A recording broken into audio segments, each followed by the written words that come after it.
كيليان يقول وداعا لسان جيرمان، قصة مبابي وصلت إلى نهايتها في باريس.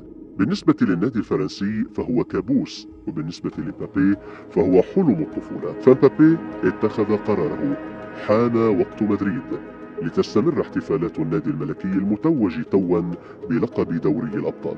فمنذ أن أعلن النجم الفرنسي رحيله عن باريس سان جيرمان في 10 من مايو، اتجهت كل الأنظار نحو العاصمة الإسبانية، الوجهة التي لم يخفي المهاجم البالغ من العمر 25 عاما حبه لها.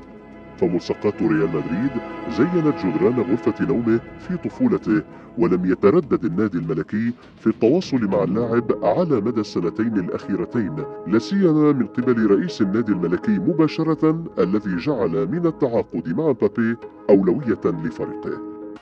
في كرة القدم الأوروبية هذه الأيام لا صوت يعلو فوق صوت الشكوى والمشتكى منه هي السعودية بسبب مساعيها لاستقطاب أكبر قدر ممكن من نجوم الصف الأول في أوروبا للعب في الدوري السعودي.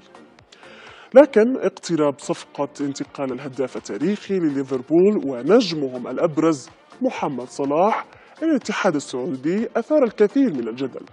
شبكة بي ان سبورت قالت إن محمد صلاح وافق بالفعل على عرض من اتحاد جدة للعب في صفوفه. وتخيلوا مشاهدينا معي لو تمت الصفقة، كيف سيكون هجوم الإيتي الذي يجمع كريم بنزيما، عبد الرزاق حمد الله ومحمد صلاح؟ لا شك أنه رعب مكتمل.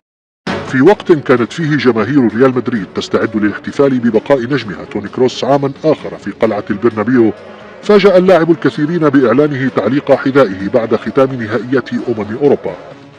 خطوة كروس قابلتها إدارة النادي ببيان أعربت فيه عن تقديرها لكروس الذي أصبح جزءا من تاريخ النادي.